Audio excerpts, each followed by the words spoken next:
Bonjour à tous, aujourd'hui je vais vous parler de l'entretien d'une machine à coudre. Je vais vous expliquer ma technique, mais bien sûr vous pourrez l'adapter en fonction de votre machine à coudre et en fonction des besoins que vous avez. Avant de vous lancer dans le nettoyage, je vous conseille de lire le manuel d'instruction fourni avec votre machine. Si vous n'avez plus le manuel, essayez de le retrouver sur internet, sur le site du constructeur ou en demandant sur des forums de discussion dédiés à la couture, car l'entretien peut dépendre de la marque et du modèle. Au sujet de la fréquence d'entretien, je pense qu'en la matière, il n'y a pas de règle précise. J'ai pu lire différentes choses sur internet, comme par exemple un entretien tous les 2 à 3 mois lorsque l'utilisation de la machine à coudre est fréquente, voire quasi quotidienne. Pour ma part, je fais l'entretien lorsque je vois le mécanisme de ma machine poussiéreux ou après avoir beaucoup cousu de matière synthétique comme le molleton, la polaire ou le minky par exemple. Autre chose importante, l'entretien d'une machine à coudre se fait toujours lorsque la machine est débranchée. Pour cette vidéo, j'ai fait exprès d'allumer ma machine pour vous permettre de bien voir les différentes étapes. Pour retirer la poussière et les fibres de tissu, j'utilise la petite brosse située sur le capuchon du découvite. Cette petite brosse a des poils assez longs qui permettent d'accéder aux recoins difficiles de la machine à coudre. J'utilise aussi un pinceau qui sert habituellement pour appliquer le maquillage en poudre, ainsi qu'une pince à épiler classique, et enfin un chiffon en microfibre qui retient assez bien la poussière. Si vous le souhaitez, vous pouvez utiliser une bombe à air comprimé qui sert habituellement pour dépoussiérer les claviers d'ordinateur, et vous pouvez également utiliser un aspirateur.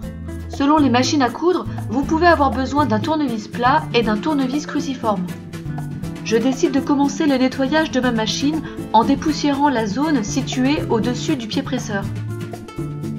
J'alterne avec l'utilisation de la brosse, du pinceau et du chiffon microfibre et j'essaie de passer dans tous les recoins.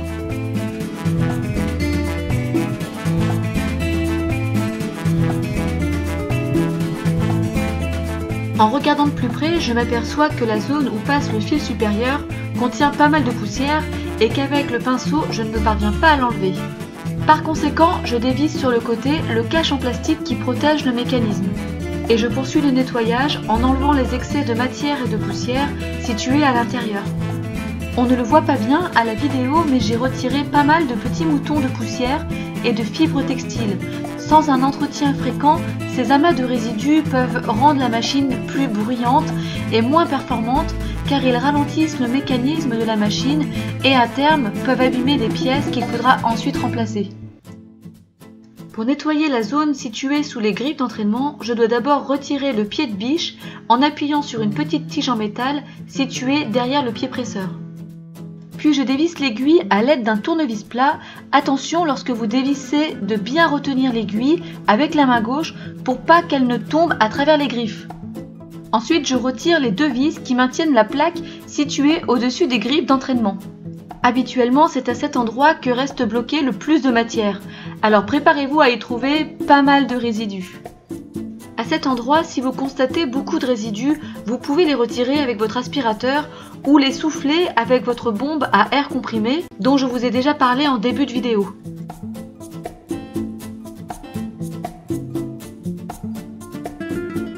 Enfin, la dernière partie à nettoyer se situe sous les griffes d'entraînement au niveau de la canette. Si vous n'avez jamais démonté cette partie de votre machine, je vous conseille de prendre une ou plusieurs photos avant de tout démonter pour que vous puissiez ensuite tout remonter à l'identique après le nettoyage.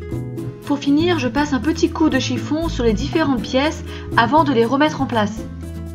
Le manuel d'instruction de ma machine précise qu'il est possible d'ajouter 1 ou 2 gouttes d'huile au niveau de ces 2 pièces. Malgré tout, après 3 ans d'utilisation de ma machine, je n'ai encore jamais mis d'huile dans le mécanisme car il fonctionne très bien. Si votre machine à coudre est bruyante malgré un nettoyage impeccable et que vous sentez qu'elle ne coupe pas aussi bien qu'avant, je vous conseille d'en parler avec un réparateur de machine à coudre. Il vous dira si votre machine a besoin d'huile et vous conseillera sur le type d'huile à utiliser. Si vous débutez la couture, je ne vous conseille pas d'acheter de l'huile spéciale machine à coudre et de la mettre vous-même car mal introduite ou en trop grosse quantité, l'huile peut faire plus de dégâts que de bienfaits au moteur. Alors vraiment, avant de faire quoi que ce soit, discutez-en d'abord avec un réparateur. Et voilà, cette vidéo sur l'entretien d'une machine est terminée. J'espère qu'elle vous a plu. N'hésitez pas à me faire part de vos avis et de vos questions dans les commentaires situés en dessous de la vidéo. Je vous dis merci et à bientôt pour un prochain tuto.